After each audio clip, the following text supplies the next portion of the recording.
I'm seeing my friends on Zoom, I can tell you it is a pleasure to be seeing you even via Zoom. And first of all, let me say that I am speaking to you today from the traditional territory of the Coast Salish people, the Kwantlen, the Katsi, and the Semi-Amel. And we raise our hands in thanks to them for sharing the bounty of this land with us. And I also want to do a huge shout out to my sisters at the Amdiya Jamaat for the amazing work they do year in, year out. I know I've been involved in this for a number of years. It takes a lot of work to organize these events, especially on Zoom. But it isn't just an annual event you do. I know that you are integrally involved in the running of the masjid, and what you do is truly amazing. And every time I visit, I always feel a certain amount of peace and love that surrounds you when I enter that space. And as you all know, that we have a long history together.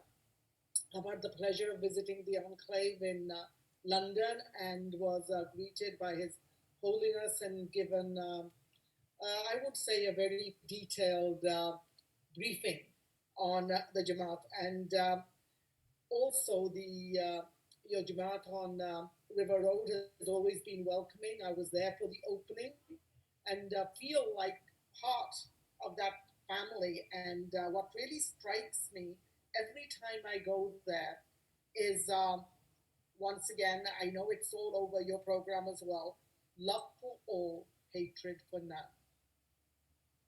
And when I think of a multi-faith gathering, uh, which this is to in honor of International Women's Day, I'm really, really hit by that the religions I know, the ones I've looked into, do teach love, do teach about working together, do teach about compassion, do teach about social justice and fighting for others. Uh, and you don't find in any of these faiths teachings of hatred or anything like that. And so for me, it's really, really important that we always keep that in mind. And when we keep in mind love for all, hatred for none, it brings us back to who we are as human beings. I Today, as I was thinking about the title "Justice in an Unjust World," I was tempted to go in many different ways. That there are so many of us who have privilege in this world. We have privilege depending on which part of the world we're born in. We have privilege according to where socioeconomically we have been born. There is privilege that comes with gender. There are so many ways that we look at privilege, but what is the opposite of privilege? Then we have so many people who do not have that privilege that we talk about.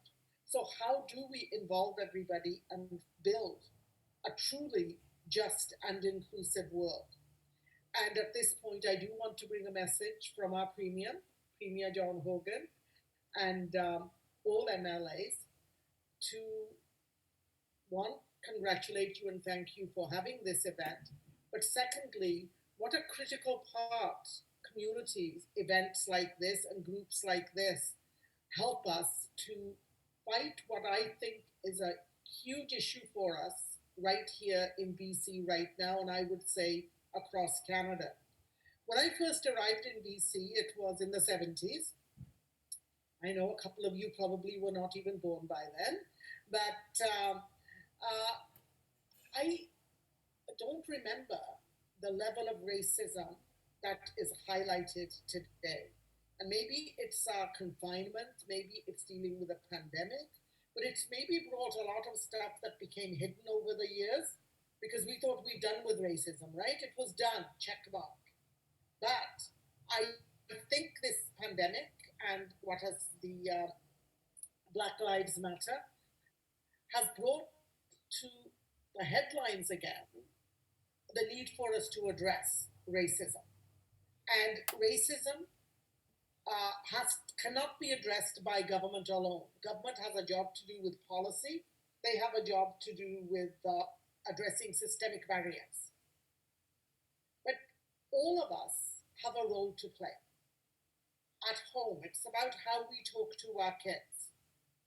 If we want justice for our kids and full inclusion for them everywhere they go, out here in Canada or anywhere else, then surely we have to be teaching them the same thing.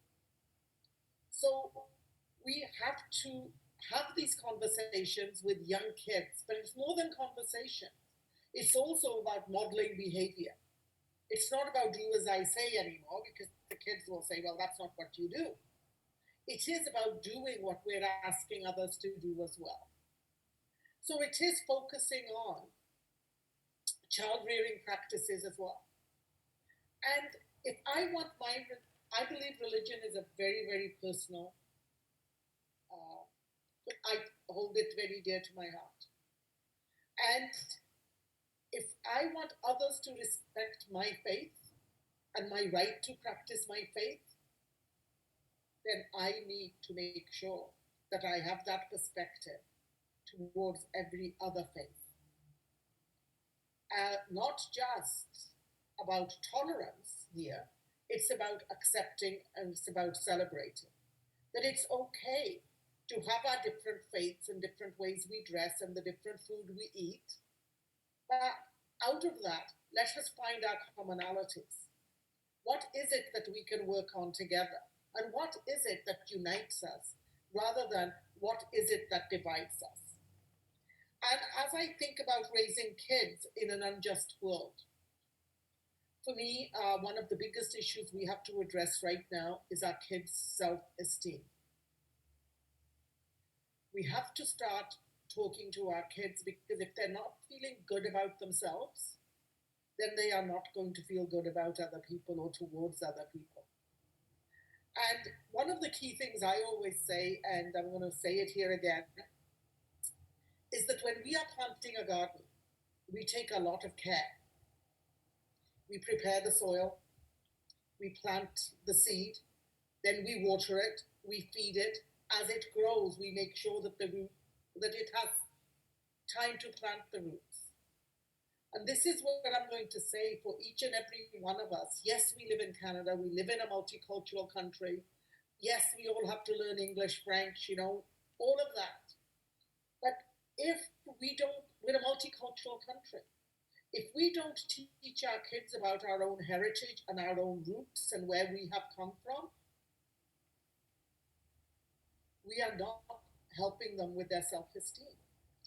How can you feel good about yourself if you don't even know about your own roots? So we have a responsibility both in education and at home and in our communities to make sure our kids are connected, and language is also important.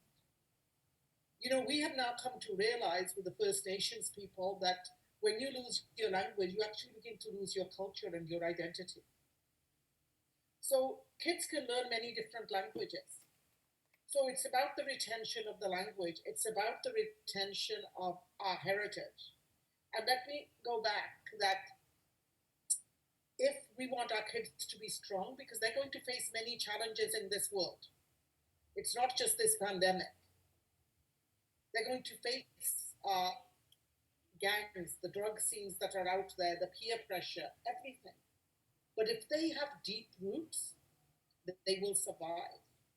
I always use this analogy: when you plant a tree, if the roots are deep, then when the windstorm comes, yes, the tree will go sideways, will sway. But once the storm is over, the tree will still be standing. But if the roots are not deep, when those storms come in our personal lives and collective lives, that tree, that child, that adult may not be left standing. They may get uprooted and find it very, very hard to get back on their feet. So for me, once again, with our kids, it's about how we talk to them, what we talk to them about, and it's no longer you do what I tell you because I'm older than you. We have to be listening to our kids. We cannot assume what challenges they are facing in school or in the community or amongst their friends. Let's engage in a real conversation with our kids so we find out what their concerns are and then respond to those. And as we are doing this in honor of International Women's Day, I do want to take a moment to do a huge shout out to the amazing women who have been mentors in my life: my mom, my teachers, my colleagues, both at the BC Teachers Federation and now. And I would say, even my granddaughters and daughter and great granddaughter, I learned so much from them. And it's weird to say how a 4-year-old could be my mentor. Because some people would say, "Are you crazy?" No. I learned so much from watching her explore the world. And so let us take the time to acknowledge those women who've gone before us and fought, both nationally, internationally, provincially, in our communities. And let's also celebrate the women who are coming up to do the fight. And let us, as sisters, stand side by side so we can be there to fight for social justice, not just when an attack is made on us, but when an attack is made on anyone. I remember my father telling me, if somebody attacks you physically, it's very easy to raise your hand to protect yourself. Being a social justice and a humane person means when you're willing to do the same, when your friend, your neighbor, or somebody else is being attacked, and not being a silent bystander. So, sisters from across all walks of life, I say to you, let us honor the women who've gone before us, and let us make sure that our children have the deep roots they need to survive what obviously is an unjust world, just by where they happen to be born by accident. Thank you. Thank you very much, Sister Jinny. We always appreciate your wisdom and your warmth. We thank you for being here and for